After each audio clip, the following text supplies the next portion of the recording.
Bueno, profe, vea, la primera pregunta que tenemos planteada es, ¿qué tan relevante es la física nuclear en la actualidad? Desde el punto de vista teórico, obviamente, la cuestión del mundo subatómico, ¿verdad? Es como muy relevante, es uno de los grandes retos que existe actualmente en la física, sobre todo porque se trata de un dominio que no podemos observar directamente, ¿verdad? Entonces es necesario llevar a cabo como mucha investigación para poder saber qué es lo que pasa ahí a ese nivel de la existencia. Que bueno, ya en sí mismo, digamos, es como una importancia para la ciencia, para la física. Pero también para otros ámbitos es de gran relevancia, sobre todo por cuestiones energéticas, ¿verdad? Por sus posibles aplicaciones. Tanto, digamos, para ver cómo podemos seguir explotando este tipo de energía, como para también enfrentarnos a la pregunta de si deberíamos estarlo haciendo o no, ¿verdad? Que es también como un debate que hay actualmente en torno a esta temática. ¿Cuál es la utilidad e importancia de la física nuclear? Sí, la utilidad creo que tiene que ver sobre todo con cuestiones energéticas, cosa que no es, digamos, nueva. En realidad, energía nuclear ya se ha venido investigando desde hace bastante. Plantas de generación o producción de energía nuclear, por supuesto, tienen muchísimos años, desde que empezaron a operar hasta la fecha han pasado muchísimos años. Pero no por ello es que ya todo esté listo, ¿verdad? Y ya todo esté dicho, sino que pues es preciso ya, digamos, a profundizar en este tipo de estudios para conseguir o alcanzar maneras más ágiles, más eficientes y menos contaminantes, sobre todo, de producción de energía nuclear. En cuestiones de armamento, ¿verdad? Tiene una alta incidencia, obviamente hay iniciativas por desarmar a todo mundo de toda arma nuclear que se posea, pero bueno, para quienes están llevando a cabo las guerras, supongo que tendrá una alta importancia, ¿verdad? La investigación a este respecto. Como les digo, eso nos hace entrar en materias éticas más que en cualquier otra cosa. ¿Cuáles aportes ha hecho la física nuclear al avance de la ciencia? Bueno, el avance de la ciencia, digamos, y todo lo que me acabo de referir son como más aplicaciones, ¿verdad? Tienen que ver más con cuestiones quizá como ingeniería o medicina, pero también, ya digamos, si nos limitamos específicamente al ámbito del conocimiento científico, de las primeras investigaciones en física nuclear, ¿verdad? Que se desarrollan como a finales del siglo XIX, ¿verdad? Los años 1890 y tantos, fueron como los precursores de la actual física cuántica, ¿verdad? En el sentido de que se empezó a pensar cómo, o no cómo, se empezó a pensar si existe algo más fundamental que electrón, protón y neutrón, y en esos experimentos, ¿verdad? Por tratar de predecir y describir el comportamiento de esas partículas, pues empezaron a aparecer nuevas teorías y nuevos modelos científicos que apuntaban hacia la existencia incluso de partículas más fundamentales, ¿verdad? Y todo eso que hoy en día podemos ver que hacen las personas que hacen física, ¿verdad? Que física cuántica, que si teoría de cuerdas, que si esto, que lo otro, y todas esas cosas tan enredadas, nacen de la experimentación que se hace en el terreno de la física nuclear. ¿Lista suya? ¿Por qué considera importante que se estudie la física nuclear? Bueno, de parte de lo que se hace en la física nuclear es lo relativo a la producción energética, porque creo que está en el sentido de que todas nuestras actividades humanas dependen de la producción energética, y la economía y la sociedad se ve totalmente vinculado con ello. Ven, digamos, ahorita en En Alemania, por ejemplo, hace poco pasó algo muy interesante, y es que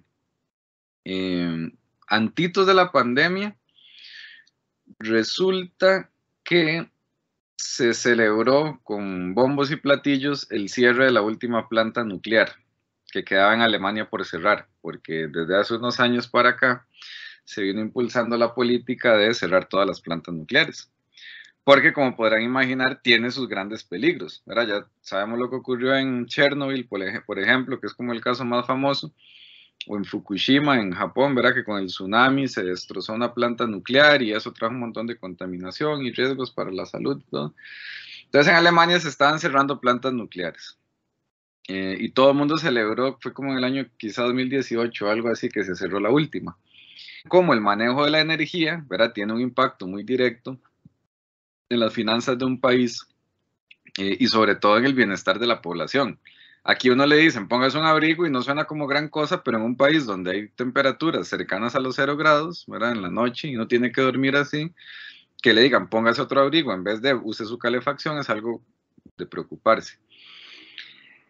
Entonces están en eso porque acaban de, como les digo, no hace mucho cerrar las plantas nucleares, pero ahora por la situación de la guerra resulta que quieren volver a abrirlas para ver si producen su propia energía, no depender del país contra el cual se supone que ellos están, etcétera, etcétera.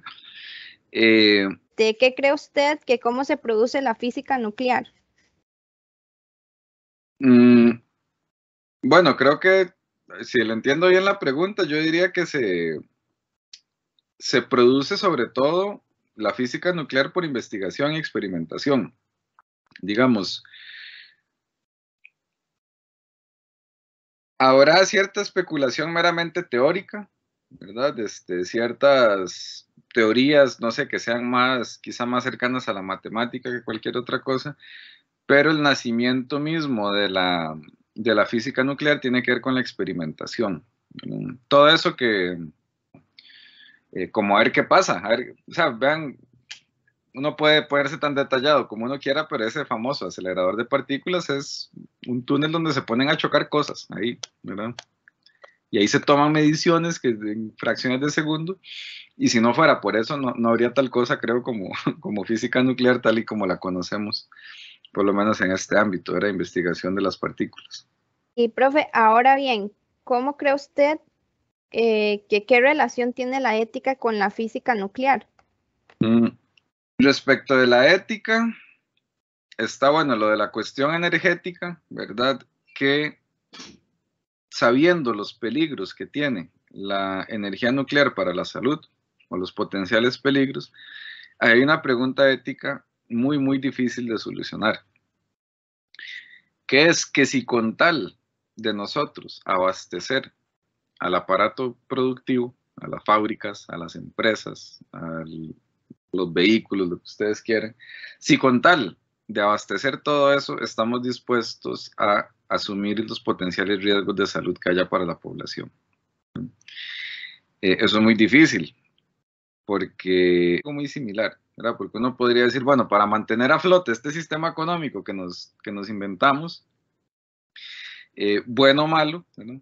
Y tenemos un faltante de energía, si estamos dispuestos, vuelvo a poner el ejemplo de Alemania, a reactivar una forma de producción energética que ya de antemano queríamos desechar por los problemas que trae, ¿verdad? Entonces creo que hay como una gran pregunta ética que solucionar. Y lo otro, que si existe alguna desventaja del uso desproporcionado de la física nuclear con respecto al medio ambiente. Un ejemplo así de sencillo. Bueno, que la transformación de la energía no puede darse sin ciertos desgastes o ciertos subproductos, ¿verdad? En esos ejemplos así, facilitos, de dejar caer un objeto de una cierta altura al suelo, desde una altura no demasiado grande, hacíamos como si no hubiera fricción, ¿verdad? Es como lo que uno siempre supone. Pero vaya uno a tirar, no sé, un objeto ya muy grande, piensen en, no sé, una nave espacial, ¿verdad? Que ya se va a volver a la Tierra. Obviamente cuando va bajando se genera un montón de calor y otras formas de energía, ¿verdad?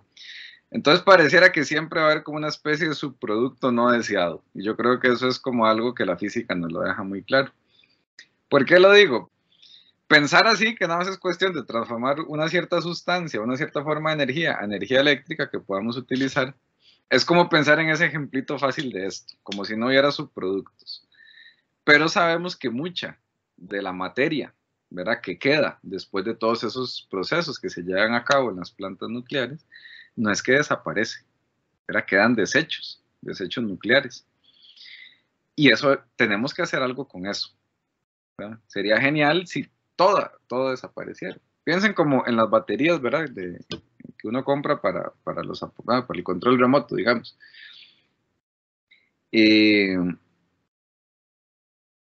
Mentira que le extraemos a esa batería toda la energía eléctrica, ¿verdad?, toda la corriente eléctrica, y la batería luego desaparece. Mentira, ¿verdad? Pero vean qué bien, qué mal es un subproducto que no contribuye precisamente al medio ambiente. Eso pensando también en el mejor de los casos en el que todos esos desechos y toda esa energía se lleva a cabo de forma controlada. Pero regreso al ejemplo de Chernobyl. El mismo funcionamiento de una planta nuclear puede desatar una potencia tan gigante que destruya la misma planta y haga que todos esos materiales de desecho o materia prima con que se trabaja allí, por decirlo así, se riegue por todas partes, ¿verdad? Se disperse y por supuesto contamine. O también como ocurrió en Japón, nuevamente lo vuelvo a mencionar, en Fukushima, vean que ni siquiera era una planta que, digamos, que haya causado daños en el ambiente por un mal funcionamiento de la planta misma, sino que por un desastre natural externo a la planta, ¿verdad? De un tsunami, podría ser un huracán, un terremoto, lo que sea. Las estructuras pueden colapsar y liberar, digamos, todas esas materias, ¿verdad?, que hacen daño al ambiente. Entonces creo que ahí es donde está el mayor peligro. Como les digo, que siempre van a haber subproductos ahí que no deseamos del todo, y eso no lo podemos quitar del mapa en cuanto a la energía nuclear. Era cómo se ve relacionada la física nuclear en la actualidad respecto al campo de la medicina. En el tratamiento del cáncer, pero también no solo en radioterapia, digamos, se utiliza la física nuclear, sino también en la creación de imágenes médicas. La radiología, ¿verdad? Eso que nosotros llamamos rayos X, fueron inventados por un señor ahí que se llama Wilhelm Röntgen. Nos permitieron ver, gracias a experimentación y conocimiento que se llevó a cabo desde la física, ver el cuerpo desde dentro sin tener que abrirlo, ¿verdad? Las ondas y todo ese tipo de cosas son aplicaciones cercanas a la física nuclear, no siempre así como directas, ¿verdad? Pero desde el punto de vista, digamos, de la óptica y la teoría electromagnética, todo ese tipo de conocimientos que también forman parte finalmente de los métodos de estudio de la física nuclear, ahí tienen otro tipo de impacto en la medicina. Muchísimas gracias, profe, por apoyarnos una vez más en el proceso. Claro, a ustedes, como les digo, por confiarme la entrevista.